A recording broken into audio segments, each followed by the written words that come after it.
ഒരു സഹപ്രവർത്തകനായ കൗൺസിലറെ നമുക്ക് നഷ്ടപ്പെട്ടിരിക്കുകയാണ്. ഞങ്ങളെല്ലാവരെയും സംബന്ധിച്ചിടത്തോളം രാഷ്ട്രീയപരമായി പല വ്യത്യാസങ്ങളുണ്ടെങ്കിൽ പോലും മാനുഷികമായ മൂല്യങ്ങൾ ഉയർത്തിപ്പിടിച്ച് എല്ലാ കൗൺസിലർമാരെയും വളരെ സ്നേഹത്തോടുകൂടി അങ്ങോട്ടും ഇങ്ങോട്ടും പെരുമാറണമെന്ന് ആഗ്രഹിക്കുന്നവരാണ് ഞങ്ങളെല്ലാവരും.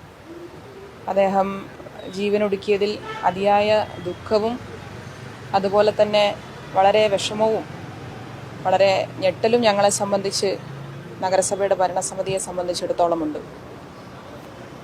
അദ്ദേഹം വളരെ ആക്റ്റീവായി കൗൺസിലൊക്കെ പങ്കെടുക്കുകയും ഞാൻ നേരത്തെ പറഞ്ഞതുപോലെ രാഷ്ട്രീയപരമായ വിമർശനങ്ങൾ ഞങ്ങൾക്കെതിരെയൊക്കെ ഉന്നയിക്കുന്ന വ്യക്തിയാണെങ്കിൽ പോലും കുറച്ചു നാളായി അദ്ദേഹം സജീവമായി കൗൺസിലൊക്കെ വരാതിരിക്കുന്ന സാഹചര്യം ഉണ്ടായിരുന്നു.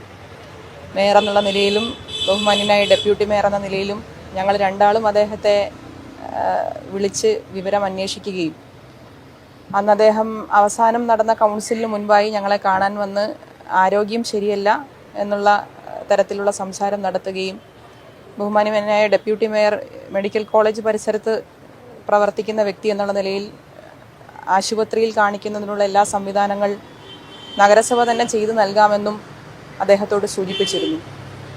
അതിനുശേഷം 2 തവണ അദ്ദേഹത്തെ ഡോക്ടറെ കാണിക്കുന്നതിന് വേണ്ടി ഡെപ്യൂട്ടി മേയർ അങ്ങോട്ട് വിളിച്ചെങ്കിലും അദ്ദേഹം സമയം കിട്ടുമ്പോൾ ഞാൻ അങ്ങയെ തിരിച്ചു വിളിക്കാം, ഇപ്പോൾ അസുഖം ഭേദമായി വരുന്നുണ്ട് എന്നൊക്കെയുള്ള മറുപടിയാണ് നമുക്ക് തന്നത്. എന്തായാലും ഇന്ന് രാവിലെ കേട്ട ഈ വാർത്ത ഞങ്ങളെ ആരെയും സംബന്ധിച്ചും ഒട്ടും സഹിക്കാൻ കഴിയുന്ന ഒരു വാർത്തയല്ല.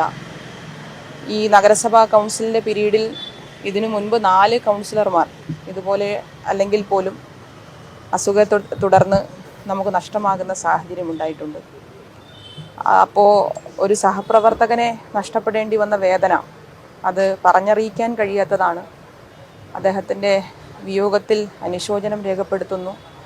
അതോടൊപ്പം അദ്ദേഹത്തിൻ്റെ കുടുംബം 2 കുഞ്ഞുമക്കളാണ്, അവരുൾപ്പെടെയുള്ള കുടുംബത്തിനോടും പൂർണ്ണമായി നഗരസഭ ഒപ്പമുണ്ടാകും എന്നുകൂടി സൂചിപ്പിക്കാൻ ആഗ്രഹിക്കുകയാണ്.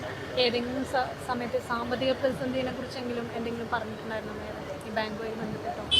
അത്തരത്തിൽ അദ്ദേഹം വിശദമായി പറഞ്ഞിരുന്നില്ല. പക്ഷേ അങ്ങനെ ഒരു സംസാരം ഉണ്ടായിരുന്നു എന്ന് ശ്രദ്ധയിലുണ്ട്.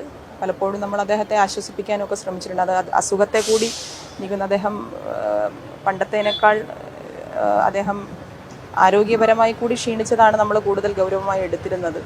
ഇത്തരം കാര്യങ്ങൾ എനിക്ക് തോന്നുന്നു അദ്ദേഹത്തിൻ്റെ ഒരു വ്യക്തിപരമായ കാര്യം കൂടി അദ്ദേഹം കണ്ടിരുന്നു എന്നാണ് ഞാൻ മനസ്സിലാക്കുന്നത്. അത്തരം കാര്യങ്ങൾ പൊതുവേ അദ്ദേഹം ആരോടും പറഞ്ഞിരുന്നില്ല, മറ്റ് കൗൺസിലർമാരോട് പറഞ്ഞിരുന്നില്ല എന്നാണ് ഞാൻ മനസ്സിലാക്കുന്നത്. കാരണം കുറച്ച് നാളായി അദ്ദേഹം വരാതിരുന്നു, കൗൺസിലിലൊക്കെ സജീവമല്ലാതിരുന്നപ്പോഴാണ് ഒരു സംശയം തോന്നി ഞങ്ങൾ അങ്ങോട്ട് വിളിക്കുന്ന സാഹചര്യം ഉണ്ടായത്. അപ്പോൾ ഞാൻ ആദ്യം വിളിച്ചപ്പോൾ അദ്ദേഹത്തിനെ കിട്ടിയിരുന്നില്ല. അപ്പോൾ ഞാൻ മറ്റ് അദ്ദേഹത്തിൻ്റെ കൂടെയുള്ള കൗൺസിലർമാരോട് BJPയുടെ പാർലമെൻ്ററി പാർട്ടി ലീഡറിനോട് ഉൾപ്പെടെ ഒരിക്കൽ ഞാൻ പറഞ്ഞു, അനിച്ചേറിനെ വിളിച്ചിട്ട് കിട്ടിയില്ല. ഞാനും ഡെപ്യൂട്ടി മേയറും ഇരിക്കുമ്പോൾ ഞങ്ങൾ പറഞ്ഞപ്പോഴാണ് അദ്ദേഹം പോയി അനിച്ചേറിനോട് പറഞ്ഞിട്ട് ഞങ്ങളെ തിരിച്ചു വിളിക്കുന്ന സാഹചര്യം ഉണ്ടായത്. അപ്പോൾ ഒരു പ്രയാസം അദ്ദേഹം നേരിട്ടിരുന്നു എന്നൊക്കെ ഇന്നിപ്പോൾ വാർത്തയിലൂടെയൊക്കെയാണ് ഞങ്ങളും അറിയുന്നത്. എന്തായാലും വലിയൊരു ദുഃഖമാണ് അദ്ദേഹത്തിൻ്റെ വിയോഗം എന്ന് പറയുന്നത് ഞങ്ങളെ സംബന്ധിച്ചിടത്തോളം.